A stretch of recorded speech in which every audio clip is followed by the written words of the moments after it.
जय श्री कृष्णा। राधे राधे सभी को। दोस्तों, आज गुरु पुष्य नक्षत्र है। जैसा कि हम जानते हैं, 27 नक्षत्रों में से एक 8वां नक्षत्र पुष्य है और 28वां नक्षत्र अभिजित है। जिस वार को पुष्य नक्षत्र आता है उसे उसी वार के अनुसार जाना जाता है। जैसे रविवार को आने वाले पुष्य योग से रवि पुष्य योग पड़ता है, शनिवार को पड़ने से शनि पुष्य योग और गुरुवार को पड़ने वाले पुष्य नक्षत्र में गुरु पुष्य योग कहा जाता है। बाकी दिन आने वाले पुष्य नक्षत्र शुभ और उनमें भी शनि और गुरु पुष्य नक्षत्र सबसे शुभ माना गया है। इसके साथ ही रवि पुष्य नक्षत्र भी अति शुभ होता है। हिंदू पंचांग के हर महीने में अपने क्रम के अनुसार विभिन्न नक्षत्र चंद्रमा के साथ संयोग करते हैं। जब यह क्रम पूर्ण हो जाता है तो उसे एक चंद्रमास कहते हैं। इस प्रकार महीने में पुष्य नक्षत्र का योग बनता है। नक्षत्र कथा के अनुसार 27 नक्षत्र भगवान ब्रह्मा के पुत्र दक्ष प्रजापति की 27 कन्याएं हैं। इन सभी का विवाह दक्ष प्रजापति के चंद्रमा के साथ किया था। चंद्रमा का विभिन्न नक्षत्रों के साथ संयोग पति पत्नी के निश्चल प्रेम का ही प्रतीक स्वरूप है। इस प्रकार चंद्र वर्ष के अनुसार महीने में एक दिन चंद्रमा पुष्य नक्षत्र के साथ भी संयोग करता है, अतः यह शुभ माना जाता है। दोस्तों, गुरु पुष्य नक्षत्र की बड़ी ही महिमा है। आइए हम जानते हैं गुरु नक्षत्र में कौन कौन से कार्य शुभ रहते हैं। इसकी संक्षिप्त सी जानकारी। इस नक्षत्र में मान्यता अनुसार इस दौरान की गई खरीदारी अक्षय रहती है, अर्थात जिसका कभी क्षय नहीं होता। इस नक्षत्र में सोना चांदी, वाहन ज्वेलरी, मकान फ्लैट, दुकान, कपड़े, बर्तन, श्रृंगार की वस्तुएं, स्टेशनरी, मशीनरी, इलेक्ट्रॉनिक वस्तुएं और बही खाते खरीदना बहुत शुभ होता है। इस नक्षत्र में शिल्पकला और चित्रकला की पढ़ाई करना, प्रारंभ करना, मंदिर निर्माण और गृह निर्माण कार्य प्रारंभ करना, उपनयन संस्कार के बाद विद्याभ्यास करना, दुकान खोलना, नया व्यापार करना, निवेश आदि करना शुभ होता है। विद्वानों का मानना है कि इस दिन विवाह नहीं करना चाहिए, क्योंकि पुष्य नक्षत्र को ब्रह्मा जी का श्राप मिला हुआ है, इसलिए यह नक्षत्र विवाह हेतु वर्जित माना गया है। पुष्य नक्षत्र का शाब्दिक अर्थ है पोषण करना या पोषण करने वाला। इसे तिष्य नक्षत्र के नाम से भी जानते हैं। तिष्य शब्द का अर्थ है शुभ होना। कुछ ज्योतिष पुष्य शब्द को पुष्प शब्द से निकला हुआ मानते हैं। पुष्प शब्द अपने आप में सौंदर्य, शुभता और प्रसन्नता से जुड़ा हुआ है। वैदिक ज्योतिष के अनुसार गाय के थन को पुष्य नक्षत्र का प्रतीक चिन्ह माना जाता है। ऋग्वेद में पुष्य नक्षत्र को मंगलकर्ता भी कहा गया है।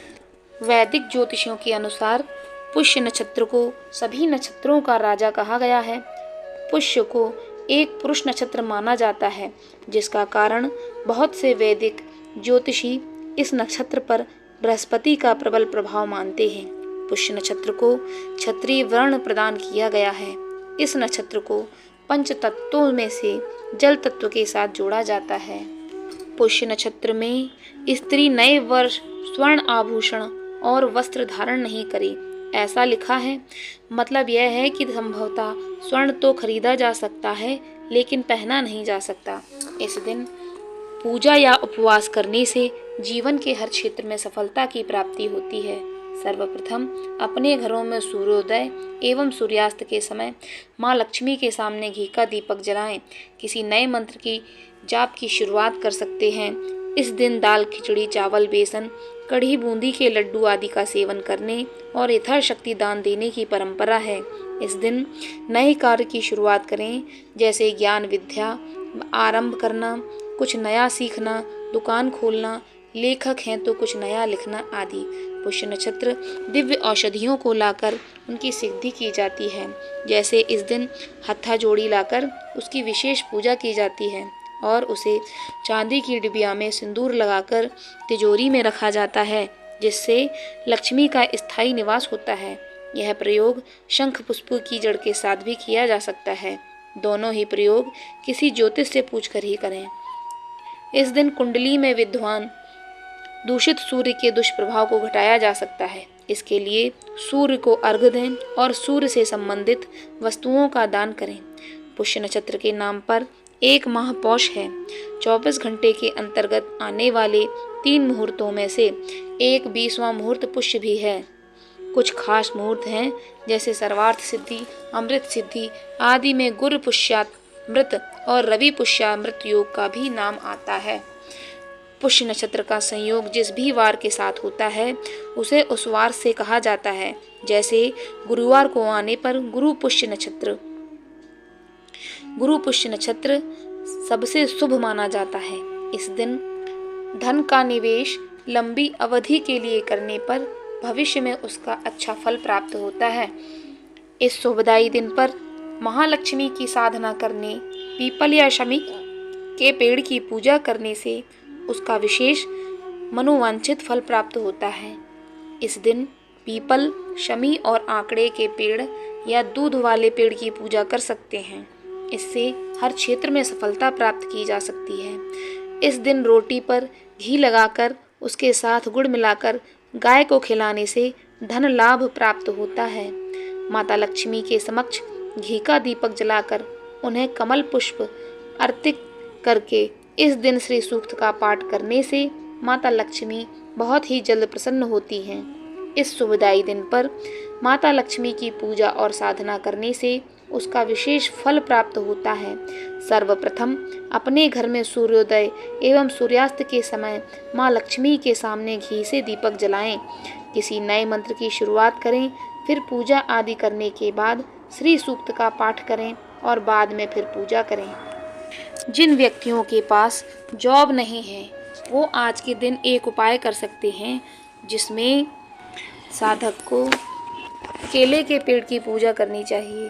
केले के पेड़ के पास जाकर घी का दीपक जलाकर, फूल रोली अक्षत चढ़ाकर, घी का दीपक जलाने के बाद वहीं बैठकर ओम ब्रह्म बृहस्पतये नमः का एक माला मंत्र जाप करना चाहिए। इसी क्रम को आज से शुरू करके 9 बृहस्पतिवार तक करें तो निश्चित ही उसकी जॉब लग जाएगी और उसे उचित फल की प्राप्ति होगी।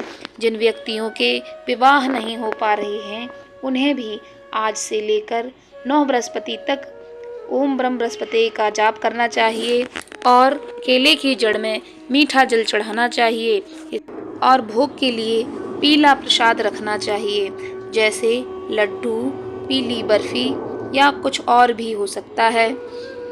और इसके साथ ही उन्हें गाय को आटे की लोई बनाकर उसमें चने और कच्ची दाल को रखकर गाय को जरूर खिलाना चाहिए, जिससे उनकी मनोकामना शीघ्र ही पूर्ण हो जाएगी, इसमें कोई संदेह नहीं। तो दोस्तों, ये थी पुष्य नक्षत्र के बारे में थोड़ी सी जानकारी। अगर आपको यह वीडियो अच्छी लगी हो तो हमारे इस वीडियो को लाइक कर दीजिए और कमेंट कर हमें ज़रूर बताएं। हमारे इसी तरह की वीडियो आगे पाने के लिए हमारे चैनल को सब्सक्राइब कर लीजिए। धन्यवाद।